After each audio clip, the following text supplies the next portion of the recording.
बिस्मिल्लाहिर्रहमानिर्रहीम। अस्सलामुअलैकुम। हम फंक्शन पॉइंट्स को कंटिन्यू करते हैं आगे।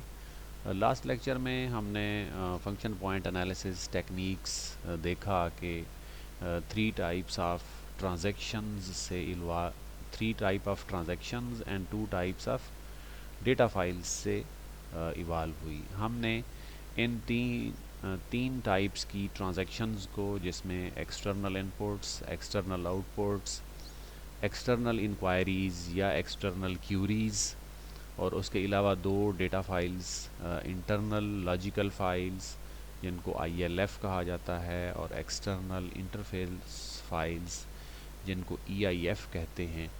इनको हमने बड़ी डिटेल से देखा, इनकी कंप्लेक्सिटी रेटिंग और इसमें शामिल था GUI। फंक्शन पॉइंट्स क्या हैं, ये हमने तो डिटेल से लास्ट लेक्चर में देखा। फंक्शन पॉइंट्स में हमने ये भी देखा कि total size of the software project जो है उनको एक स्मॉल चंक्स या फंक्शन पॉइंट्स की सूरत में कैलकुलेट किया जाता है। It is independent from the computer language dependency इसमें नहीं है। डेवलपमेंट मेथडोलॉजी इसमें कोई रोल एज सच प्ले नहीं करती। देन टेक्नोलॉजी यूज़ की जाए वो, और then capability of the project team. जैसे पुरानी टेक्निक में आपने देखा कि capability of the project team की भी कंट्रीब्यूशन है, तो यहाँ पे capability of the project team जो है उसका भी कोई रोल नहीं है। फंक्शन पॉइंट्स एस्टीमेट्स को कैलकुलेट कैसे करते हैं, 4 स्टेप्स हैं कैलकुलेशन के। इसमें सबसे पहले हमने बेसिक एडजस्टेड फंक्शनल पॉइंट्स जो है वो कैलकुलेट करने होते हैं, और उसकी बेस पे एस्टीमेशन होती है। इसमें सबसे पहले हमने आइडेंटिफाई करना है अनएडजस्टेड फंक्शन पॉइंट्स को। अनएडजस्टेड फंक्शन पॉइंट्स के अलावा हमने टोटल कैलकुलेट करना है GSC को। GSC mean journal system characteristics. ये 14 जर्नल सिस्टम करेक्टरिस्टिक्स इन्होंने डिफ़ाइन की हुई हैं, और इनका लेवल है from 0 to 5। 0 mean the irrelevant and 5 mean the most influenced, the most important component. तो हम कैलकुलेट करेंगे टोटल GSCs को। उसके बाद हमने कैलकुलेट करना है वैल्यू एडजस्टमेंट फैक्टर, और फिर वैल्यू एडजस्टमेंट फैक्टर GSCs और अनएडजस्टेड फंक्शन पॉइंट्स से हम कैलकुलेट करेंगे एडजस्टेड फंक्शन पॉइंट्स, जिनकी बेस पे एस्टिमेशन होगी। आगे हम एक एग्जांपल के साथ इस चीज़ को एलेबोरेट भी करेंगे फर्दर। अनएडजस्टेड फंक्शन पॉइंट्स को कैसे काउंट करते हैं? सबसे पहले आपने ट्रांजैक्शंस और फाइल्स को काउंट करना है, कितनी ट्रांजैक्शंस हैं और कितनी फाइल्स हैं और कौन सी टाइप्स की हैं, और देन इनको कंसोलिडेट करना है जैसे नीचे फॉर्मेट दिया हुआ है। अब यहाँ पे जैसे है function point type external input है। एक्सटर्नल इनपुट में हमारे पास सिंपल, एवरेज और हाई लेवल, तीन कैटेगरीज़ हैं, जैसे हम इनको डिटेल से डिस्कस कर चुके हैं प्रीवियस लेक्चर में। काउंट मल्टीप्लाइड बाय सिंपल का हमारे पास जो वेट है उससे हम करना है। लेट से हमारे पास अगर 3 जो है वो सिंपल एक्सटर्नल इनपुट्स हैं, तो देन 3 into 3 यहाँ पे सिंपल का स्कोर बन जाएगा 9। इसी तरह अगर हमारे पास 3 जो है वो एवरेज एक्सटर्नल इनपुट्स हैं, तो 3 into 4 12 हो जाएगा एवरेज का। इसी तरह हमारे पास अगर 3 जो है वो हाई एक्सटर्नल इनपुट्स हैं, तो देन 18 बनेगा हाई का। 18, 12 और 9, इनको हम टोटल करेंगे तो हमारे पास टोटल फंक्शन पॉइंट आएंगे ड्यू टू एक्सटर्नल इनपुट। इसी सेम वे में हम एक्सटर्नल आउटपुट को काउंट करेंगे, इसी सेम वे हम एक्सटर्नल क्यूरीज़ को देखेंगे, इसी तरह हमने ILF को देखना है और EIF को। इन 5 की बेस पे ही, क्योंकि आपने देखा कि फंक्शन पॉइंट्स की हम काउंटिंग कर रहे हैं, देन इनका जो टोटल स्कोर आएगा, sum of all the above in this column, ये हमारे पास आ जाएंगे टोटल अनएडजस्टेड फंक्शन पॉइंट्स। ये हमारे पास आएंगे टोटल अनएडजस्टेड फंक्शन पॉइंट्स। ये फर्स्ट पॉइंट है कैलकुलेशन का। जैसे हमने, ये है identification of unadjusted function points. हमने अनएडजस्टेड फंक्शन पॉइंट्स यहाँ पे आइडेंटिफाई कर लिए, 3 ट्रांजैक्शन फाइल्स के भी और 2 डेटा फाइल्स के भी, on the basis of their complexity, either they are simple, average, high। Simple कितने थे, एवरेज कितने थे, हाई कितने थे, तमाम का वेट हमारे पास डिफाइन हुआ है। उसके वेट को हम काउंटिंग से मल्टीप्लाई करते हैं तो हमारे पास टोटल पॉइंट्स आते हैं। ये वही देखें, अनएडजस्टेड फंक्शन पॉइंट्स को एक मिसाल के ज़रिए हम जो है फर्दर एलेबोरेट कर देते हैं ताकि इसको फर्दर क्लियर किया जा सके।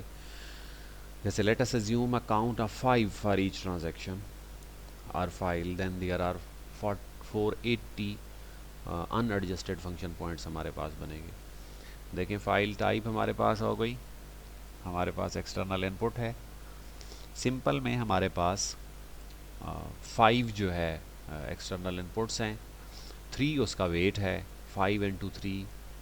इसी तरह एवरेज में हमारे पास 5 हैं, हाई में हमारे पास 5 हैं। इनको अगर हम मल्टीप्लाई करके टोटल करें तो हमारे पास टोटल बनते हैं 65 फंक्शन पॉइंट्स एक्सटर्नल इनपुट के। इसी तरह external output, external queries, ILF, EIF, then adjusted FP हमारे पास, इनको अगर सम करें तो 480 बनते हैं। 480 हमारे पास अनएडजस्टेड फंक्शन पॉइंट्स काउंट आ गया। अनएडजस्टेड फंक्शन पॉइंट्स को कैलकुलेट करने के बाद हमने वैल्यू एडजस्टमेंट फैक्टर देखना है। वैल्यू एडजस्टमेंट फैक्टर क्या है, ये बेस कर रहा है 14 जर्नल सिस्टम करेक्टरिस्टिक्स पे। Journal system characteristics that rate the journal functionality of the application being counted.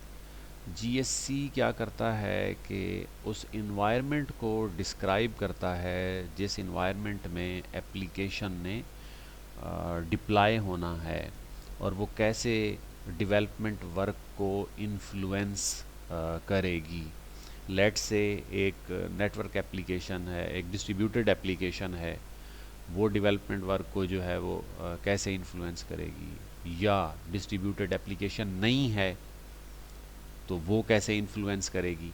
ये हम GSC में जो है वो देखते हैं। 14 जर्नल सिस्टम करेक्टरिस्टिक्स को आगे हम डिस्कस भी कर लेते हैं वैल्यू एडजस्टमेंट फैक्टर निकालने से पहले।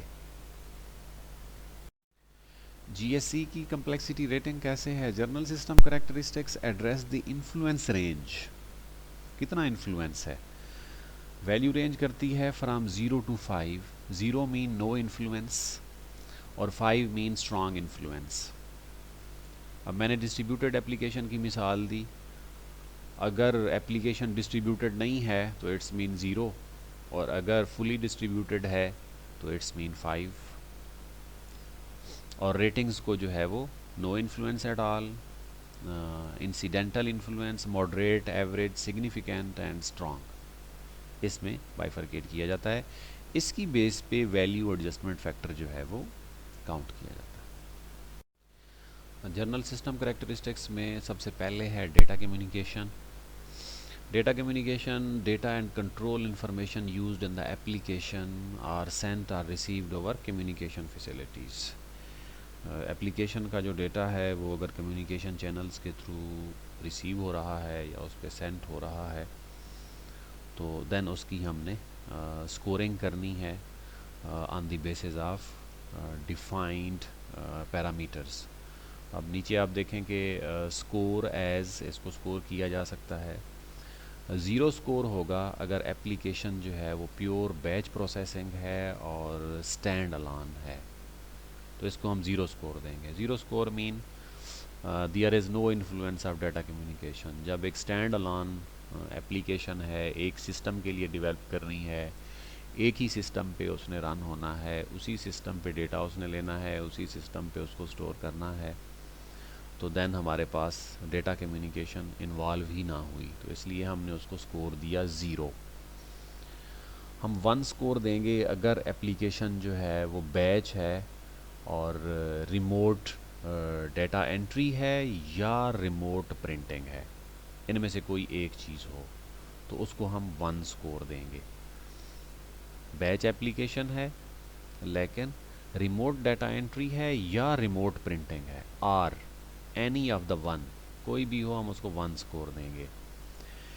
इसी तरह अगर एप्लीकेशन बैच है लेकिन रिमोट डाटा एंट्री भी है और साथ में रिमोट प्रिंटिंग भी है, दोनों हैं, देन हम उसको 2 स्कोर देंगे। इसी तरह अगर ऑनलाइन डेटा कलेक्शन की फैसिलिटी है तो उसको हम 3 देंगे, जिसको टेली प्रोसेसिंग कहते हैं। इसी तरह अगर एप्लीकेशन जो है वो more than a front end but supports only one type of TP है तो उसको हम 4 देंगे। और अगर application is more than a front end supports more than one type of TP communication protocols, then हम उसको 5 देंगे। ये टेली प्रोसेसिंग प्रोटोकॉल्स अगर वो 1 यूज़ कर रहा है तो उसको 4, और अगर more than 1 tele processing communication protocols को यूज़ कर रहा है तो उसको हम मैक्सिमम स्कोर देंगे, 5 स्कोर देंगे। अच्छा, सेकंड जीएससी है डिस्ट्रीब्यूटेड डेटा प्रोसेसिंग। हमने स्कोरिंग करनी है कि डेटा प्रोसेसिंग जो है वो किस तरह हो रही है। अगर एप्लीकेशन में कोई डिस्ट्रीब्यूटेड डेटा प्रोसेसिंग नहीं है, जैसे अगर डेटा कम्युनिकेशन में आपने उसको 0 रेट किया था, इसका मतलब है कि फिर डिस्ट्रीब्यूटेड डेटा प्रोसेसिंग भी नहीं हो रही होगी, तो इसको भी हम 0 स्कोर दे देंगे अगर application does not aid the transfer of data और processing function between components of the system. Then हम स्कोर करेंगे 1 अगर application prepares data for end user processing और another component of the system such as PCs, separate sheets and DBMSs वगैरह। इसी तरह अगर data is prepared for transfer then is transferred and processed on another component of the system, not for end user, for the storage purpose, तो इसको हम 2 देंगे score. इसी तरह अगर डिस्ट्रीब्यूटेड प्रोसेसिंग है और data transfer are online and in 1 direction only, then 3 score देंगे। और अगर ये 2 डायरेक्शन में है तो उसको हम 4 देंगे। और processing functions are dynamically performed on the most appropriate component of the system, तो देन हम उसको 5 देंगे। मोस्ट अप्रोप्रिएट मीन जो एफिशिएंट है या जिस पे लोड कम है उसको आइडेंटिफाई करके और उसको जो है वो टास्क देना, हम इसको फिर मैक्सिमम स्कोर देंगे। इसी तरह हमारे पास परफॉर्मेंस है, सिस्टम परफॉर्मेंस या एप्लीकेशन परफॉर्मेंस। परफॉर्मेंस उसका रिस्पांस टाइम हो सकता है, उसका थ्रूपुट हो सकता है।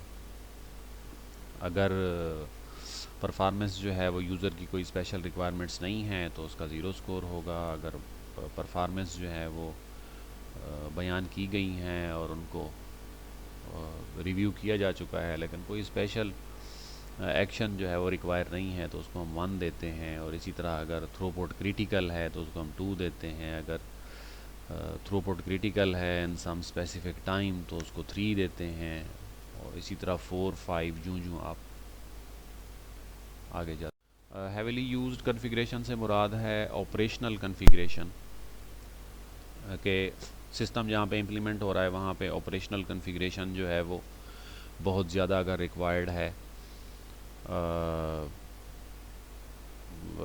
लेट से कि अगर एक ख़ास इक्विपमेंट यूज़र के पास अवेलेबल है और यूज़र ये चाहता है कि जो एप्लीकेशन बने वो इसी इक्विपमेंट पे रन हो, इसी एग्जिस्टिंग पे, तो देन मे बी उसके लिए कॉन्फ़िगरेशन जो है वो ज़्यादा चाहिए हो, तो on the basis of configuration इसको रेट किया जाता है कि अगर नहीं है तो 0 और अगर बहुत ज़्यादा कम्प्लेक्स तरह की कॉन्फ़िगरेशन है तो उसको हम 5 देते हैं। देन हमारे पास ट्रांजैक्शन रेट है। ट्रांजैक्शन रेट अब लिंक है परफॉर्मेंस के साथ। ट्रांजैक्शन रेट अगर हाई है तो लाजमी सी बात है उसका स्कोर जो है वो हाई होगा, और ट्रांजैक्शन रेट अगर स्लो है तो उसमें स्लो होगा। अब जैसे बैंकिंग का सिस्टम है जिसमें ट्रांजैक्शन रेट बहुत हाई होता है, यूज़र्स बहुत ज़्यादा हैं, तो देन हम उसको हाई स्कोर देंगे। ऑनलाइन डाटा एंट्री है, अगर ऑनलाइन डाटा एंट्री और कंट्रोल इंफॉर्मेशन जो हैं वो एप्लीकेशन में ये फंक्शन प्रोवाइड किया गया है तो देन हम उसको रेट करते हैं 0 to 5 कि ऑल ट्रांजैक्शंस अगर बैच मोड में हो रही हैं तो नो इशू, लेकिन अगर 1 to 7% जो है वो इंटरेक्टिव डाटा एंट्री है तो स्कोर 1 देंगे। इसी तरह अगर मोर देन 30% हैं तो देन उसको हम 5 देंगे। देन हमारे पास एंड यूज़र एफिशिएंसी है। एंड यूज़र एफिशिएंसी जो है वो ऑनलाइन फंक्शंस पे मेजर की जाती है। इसमें हमारे पास ये जो नीचे फंक्शंस दिए हुए हैं कि जैसे नेविगेशनल एड अगर अवेलेबल है, फॉर एग्जांपल फंक्शन कीज़ हैं, जंप्स हैं, डायनामिकली जनरेटेड मेन्यूज़ हैं, सिंपल मेन्यूज़ हैं, ऑनलाइन हेल्प एंड डॉक्यूमेंट है, ऑटोमेटेड कर्सर मूवमेंट है, स्क्रॉलिंग है, रिमोट प्रिंटिंग है वाया ऑनलाइन ट्रांजैक्शंस। उसके अलावा प्री असाइंड फंक्शनल कीज़ हैं, batch job submitted from online transactions है, cursor selection on the screen data है, heavy use of reverse video है, हाईलाइटिंग है, कलर्स अंडरलाइनिंग है और other indicators, hard copy user documentation on online transactions. Then mouse interface है, popup window है, as a few screens as possible to accomplish a business function. Bilingual support अगर available है, जैसे multiple languages की support होती है, multilingual support, bilingual two languages और multilingual multiple languages की सपोर्ट। इसी तरह मल्टीपल फ़ॉन्ट की सपोर्ट है, मल्टीपल कलर्स की है, ये सारी चीज़ें। तो इनकी बेसिस पे आगे हम इनकी स्कोरिंग करते हैं कि अगर ये जो पॉइंट्स मेंशन किए गए हैं इनमें से अगर कोई ना हो तो उसको हम 0 जो है वो स्कोर देंगे, और अगर इनमें से 1 से लेकर 3 तक फंक्शन कोई हैं अवेलेबल तो देन हम उसको 1 स्कोर देंगे। 4 to 5 अगर हों तो उसको 2 देंगे। 6 आर मोर ऑफ द इसमें से 6 आर मोर हों तो उनको हम 4 जो है वो स्कोर देते हैं। इवन मिनिमाइज़ की, मैक्सिमाइज़ और टेम्पलेट्स का यूजेज हो तो उसको भी हम इसमें फंक्शंस में काउंट करते हैं। और 6 आर मोर हमारे पास अगर हों तो देन हम उसको मैक्सिमम 5 देते हैं, जिसमें स्पेशल टूल्स अगर रिक्वायर्ड हों प्रोसेसिंग वगैरह के। ये मैंने एक्सप्लेन कर दिया है लास्ट स्लाइड में। नेक्स्ट हमारे पास ऑनलाइन डेटा अपडेट है। अगर एप्लीकेशन फैसिलिटी प्रोवाइड करती है ऑनलाइन डेटा अपडेशन की कि इंटरनल लॉजिकल फाइल्स को ऑनलाइन अपडेट किया जा सकता है तो देन हम उसकी जो है वो स्कोरिंग करेंगे। अगर फैसिलिटी ऑनलाइन डेटा अपडेट की नहीं देती एप्लीकेशन तो देन उसका 0 स्कोर होगा। और इसी तरह based on some functions score हम करेंगे उसको 5 तक, कि अगर हाई वॉल्यूम्स है और कास्ट कंसिड्रेशन है तो हम उसको 5 देते हैं, और अगर सिंपल 3 कंट्रोल्स फाइल्स इंक्लूड हैं तो उसको हम 1 देते हैं। नेक्स्ट हमारे पास कम्प्लेक्स प्रोसेसिंग है। कम्प्लेक्स प्रोसेसिंग भी एप्लीकेशन की करैक्टरिस्टिक्स जो है वो हो सकती है। ये डिपेंड कर रही होती है 5 पॉइंट्स पे। इन 5 पॉइंट्स की बेस पे जो है हम स्कोर करते हैं। जैसे सेंसिटिव कंट्रोल है, अगर for example special audit processing है और एप्लीकेशन के लिए कोई स्पेशल सिक्योरिटी की प्रोसेसिंग रिक्वायर्ड है, एक्सटेंसिव लॉजिकल प्रोसेसिंग है या एक्सटेंसिव मैथमेटिकल प्रोसेसिंग है या एक्सेप्शन प्रोसेसिंग है, in case of for example ATMs की सूरत में एक टेली प्रोसेसिंग अगर हो रही हो और इंटरप्शन हो जाए तो वो प्रोसेसिंग जो है वो वैलिडेट नहीं होती और हम उसे दोबारा करते हैं वो मिसिंग डेटा वैल्यूज़ की वजह से भी हो सकती है।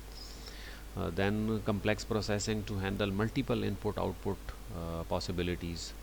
For example, multimedia inputs हैं और some devices multiple उनकी तरफ से हैं या डिवाइस इंडिपेंडेंस है, तो इनकी बेस पे हम स्कोरिंग करते हैं कि अगर ऊपर वाले 5 में से कोई भी नहीं है तो देन उसको हम 0 स्कोर करते हैं। अगर any one of the above है तो 1 देते हैं, any two of the above है तो 2, 3 है तो 3, 4 है तो 4, ऑल 5 तो देन हमारे पास 5 जो है इसका स्कोर। नेक्स्ट हमारे पास रीयूजेबिलिटी है। रीयूजेबिलिटी से मुराद ये है कि एप्लीकेशन जो हम डेवलप करने जा रहे हैं उसका कोड हम स्पेसिफ़िकली इसी एप्लीकेशन में सिर्फ यूज़ कर सकते हैं, या कोई फ्यूचर एप्लीकेशन या कोई अनदर एप्लीकेशन, कोई दूसरा प्रोजेक्ट हमारे साथ चल रहा हो, मे बी कुछ मॉड्यूल्स ओवरलैप कर रहे हों या इस कोड को हम उधर यूटिलाइज़ कर सकते हों, तो उस बेस पे हम ये स्कोरिंग करते हैं कि अगर नो रीयूजेबल कोड है तो हम इसको 0 दे देते हैं, और अगर रीयूजेबल कोड है within that application then 1 देते हैं, या लेस दैन 10% है are consider to be reusable, या 10% आर मोर है, दैन इसी तरह हम इसकी रेटिंग करते हैं। दैन हमारे पास ईज़ ऑफ इंस्टॉलेशन है। इंस्टॉलेशन उसकी कितनी इजी है, कोई स्पेशल अरेंजमेंट्स, स्पेशल रिक्वायरमेंट्स तो नहीं चाहिए, उनकी बेस पे हम इसकी रेटिंग जो है वो करते हैं। ऑटोमेटेड इंस्टॉलेशन भी हो सकती है और no special setup, simple application भी हो सकती है। तो देन उसकी बेस पे ये डिटेल दी हुई है, आप इसको रीड कर लें, सिंपल पॉइंट्स हैं। नेक्स्ट हमारे पास ऑपरेशनल ईजीनेस है। ऑपरेशनल ईज़ जो है वो कितनी है। ऑपरेशनल ईज़ एक एप्लीकेशन करेक्टरिस्टिक्स है, जैसे इफ़ेक्टिव स्टार्टअप हो, बैकअप हो, रिकवरी प्रोसीजर्स हों और उनको ऑटोमेट करके टेस्ट किया गया हो टेस्टिंग फेज़ के दौरान, ये हो सकता है। और the application minimizes the need of manual activities such as tape mounts, paper handling, direct on location manual intervention वगैरह। ऑपरेशनल ईजीनेस इसको हम स्कोर करते हैं कि अगर नो स्पेशल कंसिडरेशन है तो इसको हम 0 स्कोर देते हैं। ऑपरेशनल ईजीनेस को ब्रॉडरी अगर देखा जाए तो 3 कैटेगरीज में डिवाइड किया गया है। अगर नो स्पेशल ऑपरेशनल कंसिडरेशंस हैं तो उसको हम 0 स्कोर देते हैं। उसके अलावा अगर ऑपरेशनल कंसिडरेशन में अटेंडेड ऑपरेशन है, किसी बंदे की ज़रूरत है, तो उसका स्कोर 1 to 4 तक है। 1 to 4 तक, 1 to 4 तक मीन अगर इफ़ेक्टिव स्टार्टअप है, बैकअप है, रिकवरी प्रोसेसेस प्रोवाइड किए गए हैं, लेकिन ऑपरेटर इंटरवेंशन रिक्वायर्ड है, तो इसको हम 1 देंगे। अगर इफ़ेक्टिव स्टार्टअप है, बैकअप है, recovery processes were provided but no operator intervention is required, तो इसको हम 2 देंगे। अगर application minimizes the need of tape mounts है तो इसको हम 3 देंगे। The application minimizes the need of paper handling है, इसको हम 4 देंगे। 1 to 4 तक हो गया। देन हमारे पास इसमें थर्ड ऑप्शन है जिसमें हम 5 स्कोर देंगे अगर तमाम के तमाम हमारे पास एप्लीकेशन के ऑपरेशंस जो हैं वो अनअटेंडेड हों। Unattended operation means no operator intervention is required to operate the system other than just start up or shut down the application। इसमें ऑटोमेटिक रिकवरी फीचर भी शामिल है, तो उसको हम 5 देंगे। नेक्स्ट है हमारे पास मल्टीपल साइट्स। अगर एप्लीकेशन ऐसे डिज़ाइन की गई है, डेवलप की गई है कि वो मल्टीपल साइट्स पे उसकी इंस्टॉलेशन है, एक कंपनी है उसकी मल्टीपल साइट्स हैं, वहाँ पे आपने मल्टीपल टर्मिनल्स देने हैं, प्रोसेसिंग वगैरह देना है, ये डिस्ट्रीब्यूटेड प्रोसेसिंग से डिफरेंट है। डिस्ट्रीब्यूटेड प्रोसेसिंग में तो जस्ट प्रोसेसिंग को जो है वो डिस्ट्रीब्यूट किया गया है, लेकिन यहाँ पे बात हो रही है मल्टीपल साइट्स की, कि एप्लीकेशन जो है वो मल्टीपल साइट्स पे वर्कआउट कर रही है, देन उस लिहाज से हम इसको स्कोर करते हैं। नेक्स्ट हमारे पास है चेंज फैसिलिटेशन। एप्लीकेशन जो है वो डिज़ाइन डेवलप की गई है कि वो चेंज को फैसिलिटेट करे। ये नीचे जो है वो 5 कैरेक्टरिस्टिक्स हैं। अगर ये कैरेक्टरिस्टिक्स अवेलेबल हैं देन इनकी बेस पे हम इनको रेट करते हैं फ्राम 0 to 5। जैसे है कि फ्लेक्सिबल क्यूरी है, report facility is provided that can handle the simple requests for example and are logic apply to only one internal logical file. इसी तरह 2 इंटरनल लॉजिकल फाइल्स हो सकती हैं या मोर देन इंटरनल 1 और मोर देन 1 इंटरनल लॉजिकल फाइल हो सकती हैं। और देन बिजनेस कंट्रोल डेटा है।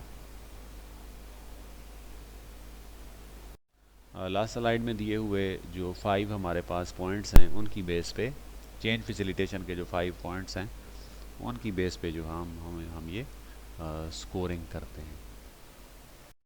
अब वैल्यू एडजस्टमेंट फैक्टर को कैसे कैलकुलेट करेंगे?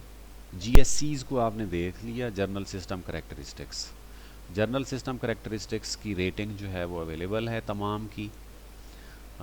देन इन तमाम रेटिंग्स को हम सम करेंगे जो उस एप्लीकेशन की रेटिंग है, और देन VAF जो है वो 0.65 into sum of GSC ratings divided by 100। GSC rating जितना भी आएगी इन 14 जर्नल सिस्टम करेक्टरिस्टिक्स पे हमने उनको रेट किया, उनको सम किया, उनको 100 पे डिवाइड किया, मल्टीप्लाई किया 0.65 से, तो हमारे पास वैल्यू एडजस्टमेंट फैक्टर आ गया। लेट से हमने ये जर्नल सिस्टम करेक्टरिस्टिक्स हैं हमारे पास 14। इन 14 की रेटिंग हमने जो है वो दे दी। हमारे पास एक एप्लीकेशन है, डेवलप होने के लिए एक प्रोजेक्ट आया है, तो हमने उस प्रोजेक्ट की असेसमेंट की।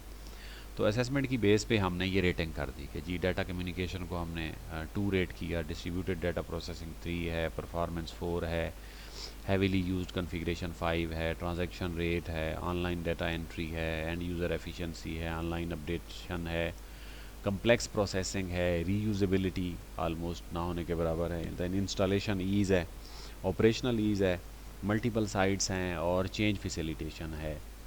तो हमने ये रेटिंग की, ये रेट हमने दिया। अब इसको हम सम करेंगे। प्रीवियस स्लाइड में जो GSCs का रेटिंग दी हुई थी उसको हमने सम किया तो वो आया 44। तो हमने अब VAF कैसे कैलकुलेट करना है? VAF is equal to 0.65 into 44 divided by 100।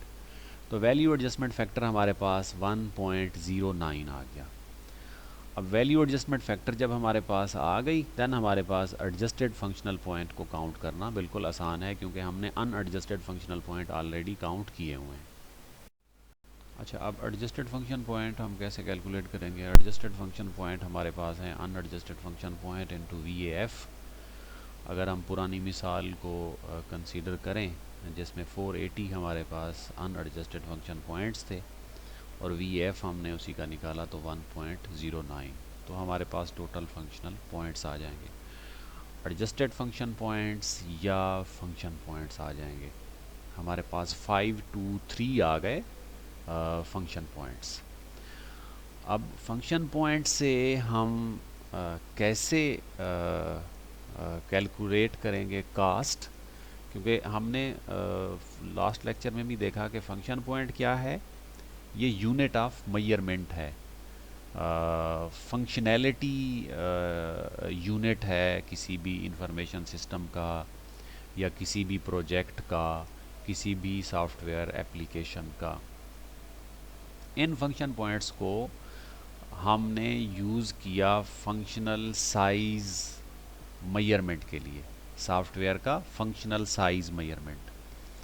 अब हमारे पास ये जो 523.2 आया है ये उस सॉफ्टवेयर का फंक्शनल साइज़ मेजरमेंट है, ठीक है। 523 हमारे पास यूनिट्स आ गए। अब हम सिंगल यूनिट की कैलकुलेशन कर लेंगे, या हम सिंगल यूनिट की कैलकुलेशन हमारे जो प्रीवियस प्रोजेक्ट्स हैं उनमें से हम ले लेंगे कि एक सिंगल यूनिट हमारा कितनी एफ़र्ट और कास्ट ले रहा है। तो इस प्रोजेक्ट के हमारे पास 523 जो हैं वो यूनिट्स हैं, देन यूनिट कास्ट को हम नंबर ऑफ़ यूनिट्स के साथ मल्टीप्लाई करेंगे तो हमारे पास टोटल कास्ट आ जाएगी इस सॉफ्टवेयर एप्लीकेशन की। हर टेक्निक के कुछ मेरिट्स और डीमेरिट्स होते हैं। मेरिट्स इस के क्या हैं कि ये लैंग्वेज और टेक्नोलॉजी इंडिपेंडेंट मेथड है, एनी काइंड ऑफ प्रोजेक्ट के लिए यूज़ हो सकता है,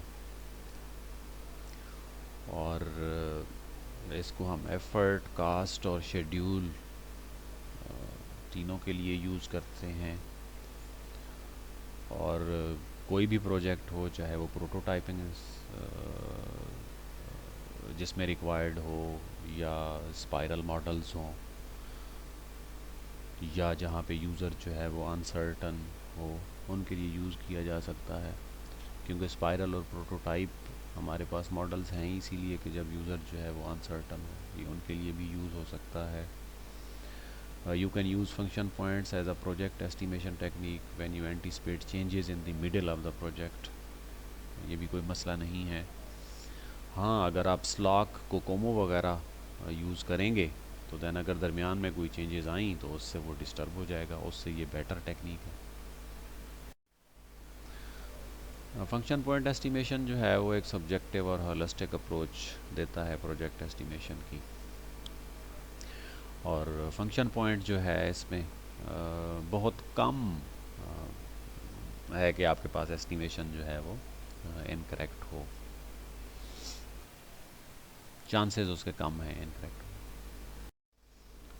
इसका सबसे बड़ा डीमेरिट जो है वो, जैसा कि मैंने कैलकुलेशन के दौरान लास्ट स्लाइड पे जब फंक्शन पॉइंट्स हमारे पास निकल आए 5, 2, 3, तो मैंने बताया कि अब इससे एस्टिमेशन कैसे होगी। तो आपने पास्ट प्रोजेक्ट्स से यूनिट कास्ट उठानी है और देन उस यूनिट कास्ट को जो है वो 5, 2, 3 से मल्टीप्लाई करेंगे तो हमारे पास कास्ट आएगी। तो ये इसका बहुत बड़ा ड्रॉबैक है, क्योंकि ये पास्ट प्रोजेक्ट डेटा जो है वो यूज़ करता है। ये इसका बहुत बड़ा ड्रॉबैक है। Then to be able to do it realistically, it is important for the organization to have developed similar projects in the past. लाजमी सी बात है, अगर पास्ट प्रोजेक्ट लेने हैं तो कोई सिमिलर प्रोजेक्ट होगा तो देन आपके पास, और organization should have be prepared with adequate data and tools for function point estimation of the new project. आपके पास प्रॉपर डेटा होना चाहिए, ये इसका ड्रॉबैक है सबसे बड़ा। ये थोड़ी सी वेग एस्टिमेशन देता है about effort, cost and size of the project, और that's why at the end of the project may be deviation जो है वो ज़्यादा हो, क्वाइट एक्सट्रीम हो, और प्रीवियस डेटा फिर रखना ये भी एक मुश्किल है। ये इसमें डीमेरिट्स हैं।